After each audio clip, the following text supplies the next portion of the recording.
Halo guys, Assalamualaikum dan salam sejahtera. Kembali lagi bersama dengan saya di Tengkuruk Channel. Jadi pada kalian yang menonton video ini, walau di mana juga kalian berada, saya doakan agar semuanya di dalam keadaan yang sehat dan baik-baik saja ya. Jadi guys, masih lagi berkaitan dengan sepak bola yang akan mewakili ASEAN. Tidak lain dan tidak bukan adalah Timnas Indonesia. Nah, saat ini guys, Timnas Indonesia telah melaju ya. Satu-satunya tim yang telah sukses ke putaran ketiga ya. Mewakili ASEAN. Dan perjuangan Timnas Indonesia selepas ini pasti lebih rumit lagi. Tetapi persediaan Timnas Indonesia dilihat begitu rapi kerana dengan hadirnya beberapa pemain keturunan memperkuatkan lagi Timnas Indonesia. Nah, bisakah Timnas Indonesia lolos ke peringkat seterusnya ataupun sehingga ke muncak Piala Dunia? Jadi kita lihat di sini ada 3 cara Indonesia lolos Piala Dunia 2026. Jadi di sini kita melihat bagaimana situasinya dan juga apa yang telah dilakukan dan bakal akan dilakukan oleh Indonesia agar bisa lolos ke Piala Dunia 2026. Namun apabila melihat bagaimana strategi dan juga apa yang telah dilakukan oleh Coach Sintayong dan juga Pak Erick Thohir ya, saya lihat di situ penambahan kekuatan Timnas Indonesia sentiasa dilakukan dan bakal akan menghadapi tim-tim yang lebih kuat lagi. Ini saya yakin Timnas Indonesia akan mempersiapkan lagi tim yang lebih kuat.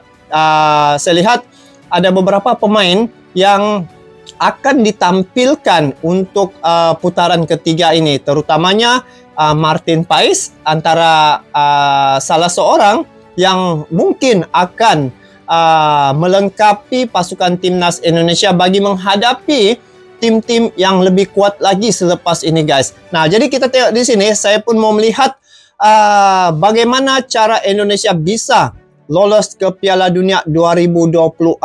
So, langsung kita simak dalam video ini. 3 kesempatan Timnas Indonesia untuk lolos ke Piala Dunia 2026. Kesempatan pertama, lolos otomatis. Indonesia memiliki 3 peluang utama untuk meraih tiket ke Piala Dunia 2026. Yang pertama adalah melalui jalur otomatis. Pada tahap ketiga kualifikasi, 18 negara akan berkompetisi dalam 3 grup yang berbeda, masing-masing terdiri dari 6 negara. Setiap tim akan menghadapi total 10 pertandingan, dengan 5 di kandang dan 5 di tandang. Jadwal pertandingan babak ketiga, kualifikasi zona Asia FIFA World Cup 2026, telah ditetapkan untuk berlangsung pada tanggal 5 dan tanggal 10 September tahun 2024. Dia terbagi kepada 3 tim, masing-masing tim itu mewakili 6 negara. 5 tandang, 5 kandang. Tas 10 dan tanggal 15 Oktober diikuti oleh pertandingan pada 14 dan tanggal 19 November. Untuk meraih tiket otomatis ke Piala Dunia 2026, Timnas Indonesia harus finish sebagai juara grup atau runner-up grup dalam tahap ini. Ini menempatkan tim dalam posisi strategis yang membutuhkan konsistensi dan performa terbaik agar dapat bersaing secara efektif di setiap pertandingan. Dengan demikian, peluang untuk lolos secara otomatis adalah salah satu target utama yang diincar oleh Timnas Indonesia dalam perjalanan mereka menuju ke Piala Dunia 2026. Kesempatan kedua, putaran keempat, kualifikasi Piala Dunia 2026, zona Asia. Kena putaran keempat. Kesempatan kedua, bagi Timnas Indonesia untuk meraih tiket ke Piala Dunia 2026, terletak pada putaran keempat kualifikasi zona Asia. Di babak kedua kesempatan, Timnas Indonesia harus melalui putaran keempat kualifikasi zona Asia sebagai upaya kedua dalam meraih tiket menuju Piala Dunia 2026. Jika dalam tahap sebelumnya tidak berhasil menjadi juara atau runner-up grup, skuad Garuda memiliki kesempatan untuk terus berkompetisi tetapi dengan syarat harus menempati posisi ketiga atau keempat di grup tersebut. Setelah selesai tahap grup putaran ketiga, 6 tim yang tersisa akan dibagi menjadi 2 grup lagi dalam putaran keempat. Untuk tim yang berhasil meraih posisi juara grup pada tahap ini, mereka akan langsung mendapatkan tiket ke Piala Dunia 2026 sebagai perwakilan dari Asia. Hal ini berarti bahwa 8 dari total kuota wakil Asia di Piala Dunia sudah terisi, meninggalkan sedikit kesempatan bagi tim-tim yang tersisa untuk merebut tiket tersisa yang tersedia. Maka, setiap pertandingan dalam putaran keempat ini akan menjadi krusial bagi timnas Indonesia dalam mengejar impian mereka untuk tampil di panggung sepak bola paling bergengsi di dunia. Kesempatan ketiga, Playoff Konfederasi Benua.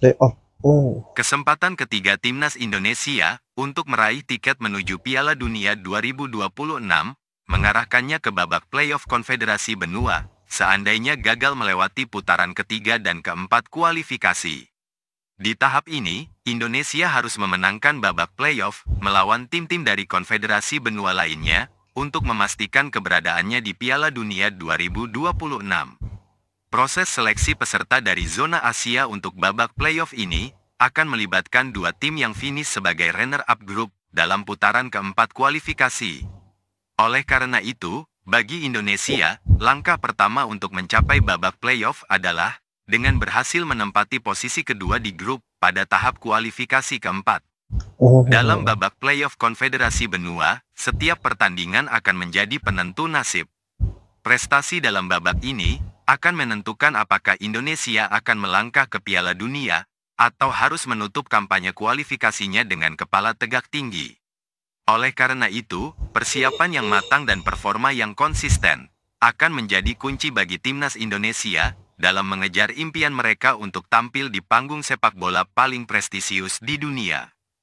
Jadi nampaknya begitu ya cara Indonesia bisa lolos ke Piala Dunia. Ada 3 cara seperti yang disebutkan tadi. Nah, jadi kalau dilihat ya, lawan timnas Indonesia selepas ini tim-tim yang lebih kuat ya. Dia bukan sekadar di Asia Tenggara. Asia Tenggara sudah selesai, ASEAN sudah selesai. Yang mana Indonesia adalah negara yang telah sukses, satu-satunya negara yang dapat mengalahkan tim-tim sepanjang kualifikasi Piala Dunia 2026 ini. Dan bila melihat apa yang saya boleh katakan di sini, masa depan timnas Indonesia, apabila melihat bagaimana prestasi timnas Indonesia saat ini, sudah menunjukkan bahwa timnas Indonesia lebih matang lagi cara mereka bermain berbanding dengan sebelum ini. Mungkin disebabkan dengan gabungan pemain-pemain berketurunan yang mana mereka ini biasa bermain di Liga Eropa. Jadi dari segi bagaimana penguasaan bola untuk timnas Indonesia, mereka nampaknya sudah serasi ya. Dan dalam perlawanan sepanjang kualifikasi Piala Dunia 2026 ini sehingga ke babak yang ketiga, di situ dari segi bagaimana kematangan timnas Indonesia ini sudah kelihatan ya. Dan ini juga dengan hadirnya beberapa pemain keturunan yang telah memperkuatkan timnas Indonesia. Dan untuk menghadapi tim-tim yang lebih kuat lagi, saya rasa di situ tidak ada masalah untuk timnas Indonesia mencuba dan untuk meraih kemenangan. Karena kalau dilihat dari segi pemain-pemain timnas Indonesia sekarang ini, mereka separuh daripada pemain-pemain timnas Indonesia adalah pemain-pemain yang sudah terbiasa bermain di Liga Eropa. Jadi maka itu apabila Indonesia berjaya ke putaran ketiga, jadi dari segi menghadapi tim-tim yang dari Eropa ini rasanya tidak ada masalah lagi selepas ini. Cuma dari segi skema, strategi dan taktik yang akan mereka guna pakai dalam sepanjang perlawanan untuk kualifikasi Piala Dunia putaran ketiga ini guys. Jadi 3 cara ini saya yakin dan percaya peluang besar ya untuk timnas Indonesia boleh sukses sampai ke final untuk Piala Dunia ini. Sebab kalau dilihat pada awal tahun yang lepas ya, Indonesia sudah berhadapan dengan tim nombor 1 dunia iaitu Argentina. Diundang datang ke Indonesia bagi membuat persediaan dari segi mental bagaimana berhadapan dengan tim yang juara dunia nomor 1 di peringkat FIFA.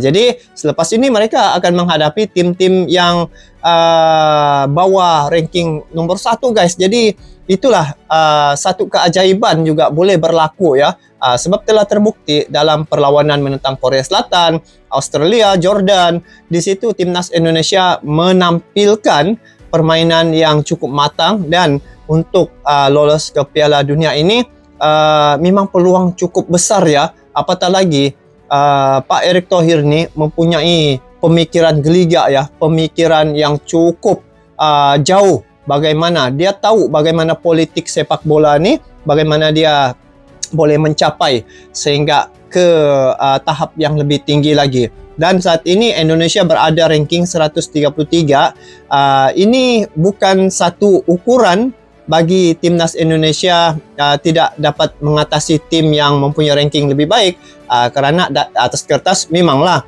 Indonesia 133, tetapi lihat dalam perlawanan-perlawanan yang dihadapi oleh timnas Indonesia, ranking 23 peringkat FIFA pun bisa dikalahkan oleh timnas Indonesia. Jadi bergantung kepada taktik dan juga strategi Coach Sintayong bagaimana dia membentuk skema dalam perlawanan yang dihadapi. So, 3 cara ini saya yakin antara 3 cara ini ada satu yang akan Indonesia dapat untuk lolos ke Piala Dunia 2026. Jadi guys, mungkin kalian mempunyai pandangan untuk timnas Indonesia ini, nanti kalian boleh komen di bawah ya. Jadi kita doakan timnas Indonesia dapat melakukan yang terbaik ya dalam perlawanan di masa akan datang untuk putaran ketiga ini, dan dia ini juga timnas Indonesia mewakili ASEAN. So kita dukung dan kami dari Malaysia juga turut mendoakan agar timnas Indonesia dapat melakukan yang terbaik untuk sehingga lolos ya ke Piala Dunia 2026. Sampai jumpa lagi guys. Assalamualaikum warahmatullahi wabarakatuh.